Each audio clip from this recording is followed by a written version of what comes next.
Even so, a battle was raging in the early churches. Arius, a monastic from the city of Alexandria, believed that Jesus was the highest created being, but he was not God. In vehement opposition to this opinion was Athanasius, bishop of the Alexandrian Church. It was his passionate belief that Jesus was both man and God. These two men fought fiercely over this one question: was the Savior human, or was he divine? For the sake of his Roman Empire, Constantine needed to solve this bitter dispute once and for all. And thus, 300 years after the Romans executed Jesus, Constantine summoned all the Christian bishops in order to unify the church. The meeting was to take place in his summer palace in the seaside resort of Nicaea in what is today modern Turkey. When he brought all the bishops together at Nicaea, what was on his mind was that they all would agree on the question, the divinity and the humanity of Jesus. How was that to be explained? And the important thing for him was one explanation. So there was a huge pressure on them to agree on something. They had to walk out in agreement. The agreement these bishops would hammer out eventually became known as the Nicene Creed. It declared that Jesus was both man and God. Athanasius, the bishop from Alexandria, had won the day. I believe in one God, Father Almighty, maker of heaven. All of these concepts are in the creed, but they're biblical concepts. So the point then is, let's put together a work, a volume, a book, a codex. Let us now decide what will go into it, into the canon, that can be acceptable to the entire church. Not one piece here, one piece there, to the entire church. One man who was present at the Council of Nicaea was Eusebius, bishop of Caesarea in Palestine. Eusebius was fascinated by Christian antiquities, and he had immersed himself in the manuscripts housed in two nearby Christian libraries, one in Caesarea, another in Jerusalem. The same year the Council of Nicaea met, Eusebius published his church history. In it was a list of 18 books he believed should make up a Christian canon. And what was interesting about that is that he mentions 3 different types of books that people were reading. There were the accepted ones, such as the 4 Gospels, the Acts of the Apostles, Paul's letters. These were all accepted. Next in order, the extant former Epistle of John, and likewise the Epistle of Peter, must be recognized. After these must be put, if it really seems right, the Apocalypse of John, concerning which we shall give the different opinions at the proper time. Eusebius was only too aware that many of his contemporaries thought John's Apocalypse bordered on the heretical, that its violent imagery seemed at war with the Savior's message of peace.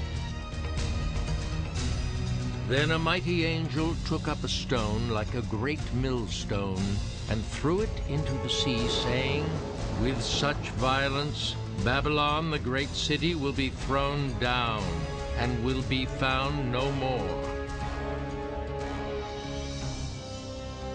Do you really want to have a book like that in the canon, with all the fire and brimstone and the hatred and the anger and the animosity that is found there? Do you really want all that damnation in the Bible?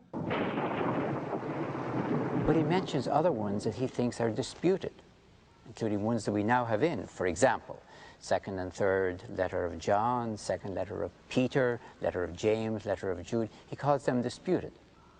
And he mentions other ones that are not in at the moment. And then there's the heretical ones that are not in anyone's list. Books that were considered forbidden were books that aren't really sanctioned. In other words, you have things like The Shepherd of Hermas that are stories that are being told about Jesus, but they don't have any veracity. They may be part of a certain community's canon, but they're not part of the total canon. In other words, they're not things that people in other parts of the Christian world would recognize. 6 years after the Council of Nicaea, Emperor Constantine sent a letter to Bishop Eusebius, giving him the job of creating an official Christian Bible.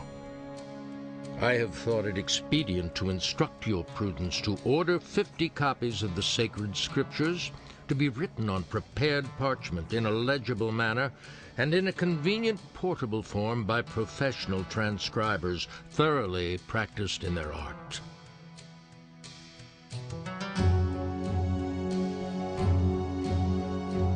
Eusebius simply took the list from the church history he had written, 18 books he believed worthy of inclusion, and assembled these into Constantine's Bible.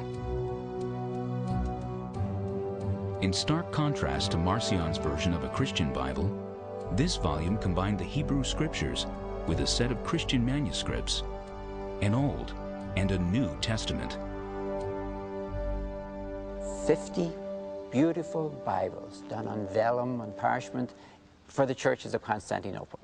There's no indication that Constantine saw a problem with disputed books or different canons or different lists. That's not there at all. What he seemed to be concerned with is Constantinople, his new capital called after himself, of course, was going to have lots of new churches. He wanted a beautiful Bible enshrined in each of those churches. But this Bible, commissioned by the Roman emperor, was lost to time, and with it, the precise list of books it contained. There are possibilities.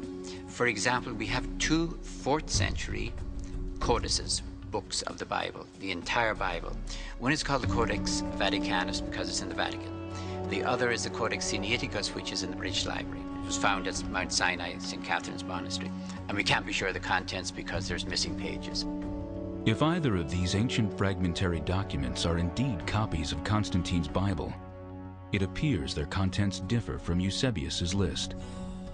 There are at least 2 disputed books included in Codex Sinaiticus: the Shepherd of Hermas, a popular book among early Christians, and the Epistle of Barnabas. Yet even after Constantine's beautifully rendered Bibles were sent to the churches in Constantinople, it would be another 40 years before a final list of 27 New Testament books would be officially canonized by the Church.